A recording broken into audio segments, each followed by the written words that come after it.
नमस्कार। आज की कहानी है नई बहू। सुमी बुलाते थे सब उसको प्यार से। सुषमा नाम तो सिर्फ स्कूल में ही सुनती थी वह। अपने बहन भाइयों में सबसे बड़ी होने की वजह से बचपन से ही जिम्मेदारी लेना उसके स्वभाव में ही आ गया था।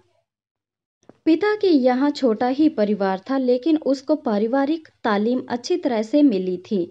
जैसे ही सुमी बड़ी हुई, सुमी की विवाह की चर्चा सब रिश्तेदारों के बीच होने लगी थी। तो सुमी ने भी अपने ख्वाबों के राजकुमार को देखने लगी थी। पढ़ने में मेधावी सुमी भी कहीं न कहीं उच्चाधिकारी की ही चाहत रखती थी।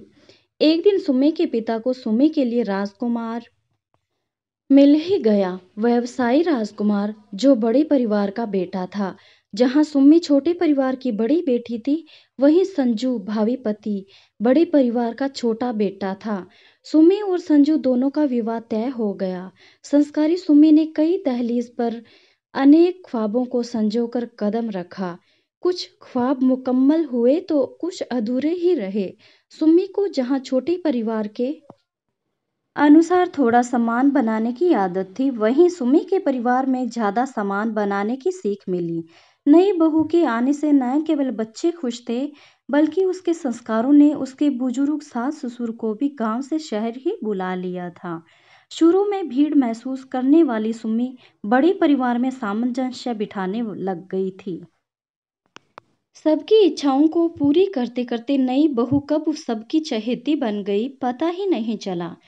भरे पूरे परिवार में बस एक ही कमी थी कि सुम्मी की बड़ी जेठानी को कोई बच्चा नहीं हुआ था। मात्र तो सुख से वंचित सुम्मी की जेठानी मीना अक्सर उदास हो जाया करती थी। सुम्मी की दूरदर्शी आंखों ने मीना का दर्द समझ लिया और अपनी पहली ही संतान को जेठानी को देने की बात अपने पति संजू से कही। संजू की स्वीकृति के बाद मीना तक पहुंची। मीना ने सुम्मी से कहा, मुझे बेहद खुशी है कि तुमने मेरी पीड़ा को समझा और इतना अच्छा हल बताया, लेकिन मेरी भी एक गुजारिश है कि मैं तुम्हारी पहली संतान गोद नहीं लूंगी। तुम्हें मात्र तो सुख से तृप्त करके ही मैं मां बनूंगी। सुम्मी सबसे छोटी होने के कारण सुम्मी की सास उसे नई बहू ही पुकारती थी। नई बहू के सराहनीय फैसले के साथ बड़ी बहू मीना के समझदारी भरे फैसले पर सुम्मी की सास ने मुहर लगा दी। कुछ समय पश्चात सुम्मी एक बेटे की मां बन गई। बेटा बड़ा होने लगा। सुम्मी भी अपने वादे को पूरा करने की ओर अग्रसर होने लगी।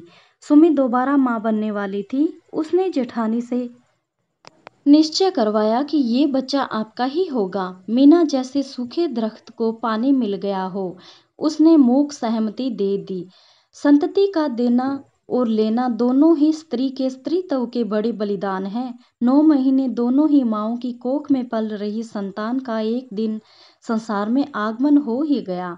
बिटिया रानी का आगमन यूं तो परिवार के हर्ष को बढ़ा गया, लेकिन मीना के दिल में एक कसक पैदा कर गया। उसने सुम्मी से कहा, देखो सुम्मी, तुम्हारा परिवार पूरा हो गया है।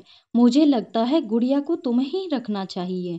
बहन को भाई और भाई को बहन भी मिल जाएगी।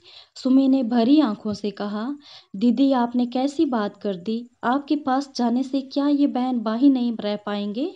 और रही बात मेरे परिवार पूरा होने की, वो तो आगे भी पूरा हो जाएगा, लेकिन 9 महीने आपकी ममता ने जो तपस्या की है, उसका मूल्य कौन चुकाएगा। आप ही गुड़िया की एकमात्र माँ होगी। भाव विभोर होकर मीना ने गुड़िया को सीने से लगा लिया। ममता से वर्षों ने सूखे स्तनों में मानो दूध का अविरल प्रवाह बह गया हो। देवरानी जेठानी गले लगकर प्रेम का अथाह सागर में डूबने लगी। सुमी की सास की अनुभवी आंखें दोनों बहुओं का आपसी स्नेह और नई बहू की नई पहल पर बलिहारी जा रही थी। दोस्तों, अगर आपको मेरी कहानियाँ पसंद आए तो प्लीज़ मेरे चैनल को ज़रूर सब्सक्राइब कीजिएगा। धन्यवाद।